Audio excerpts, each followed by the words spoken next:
Remember, fans, all season long, you can join the conversation with other Thunder fans through social media by using the hashtag #WeAreThunder. Your pictures could be seen on a broadcast or right here on Thunder Insider. Just be sure to tag your Thunder post on Twitter, Facebook, Instagram, or more. Welcome back to Thunder Insider. As the team hit the road this week, not only for here in Chicago, but they'll play Cleveland on the road and Toronto. Again, Leslie McCasson joined by the whole crew here at Geno's East. Well, we've heard from the team and talked about how the team faces the challenges on the road. But I want to know, how do you guys prepare and deal with, well, life on the road? 82 games, half of those guys are away from Oklahoma City. Matt, let's start with you. Well, in back-to-back situations, Leslie, I'll always try and get the majority of the prep foundationally done the day before when we're traveling. I do a lot of it on the airplane into the city that we're going to. But in general, one of the things I've learned over the years is to enjoy the city we're in, to find time outside of the game prep, being locked in for the game broadcast, but to get out and, like we're doing today, Geno's East, deep dish pizza, nothing better in Chicago, right? Yeah, you've got to experience the things on the road. I definitely do that. I love to get out and run and just see the sights, and but you also have to fit that studying in, so you're prepared. Brian, how do you do it? It's funny, we talk about how for the team it's the same game day, home versus road, and it really is so for me. Get up 7 or maybe 8 o'clock in the morning at the latest and just get on the computer and start gathering everything and putting it all together, and by game time hopefully it all fits right and it all flows well. And of course on nights when it doesn't feel right, I just climb on his shoulders and ride.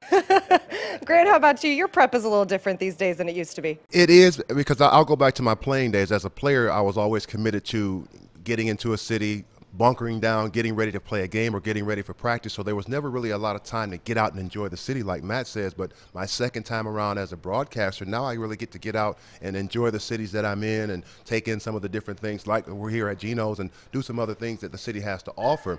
So that kind of thing works for me. Also getting into the gym, getting a run in outside, whether we're outside or getting on the treadmill in the health club, that kind of loosens me up, gets me acclimated to the city as well. Makes me feel more like I'm at home when I get to do some things that I'm normally doing at home, like running or even picking up a basketball game sometimes at the local YMCA. Yeah, we talk about how difficult it is to live life on the road, but let's be honest. I mean, they try to make it as easy for you as possible. When you look back at when you did play, Grant, how far has travel come? Any good stories? Oh, my goodness. Talk about travel. When we traveled, here's the one thing. We used to wait for the bags to come off the conveyor belt. And when that first bag came off, the trainer's bag came off, and the zipper was open, you already knew somebody had taken somebody's jersey.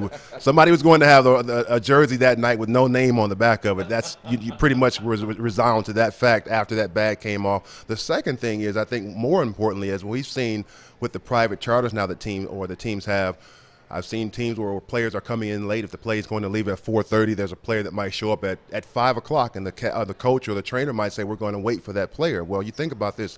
When I came into the league, we were flying commercial. If a player was late, he got left.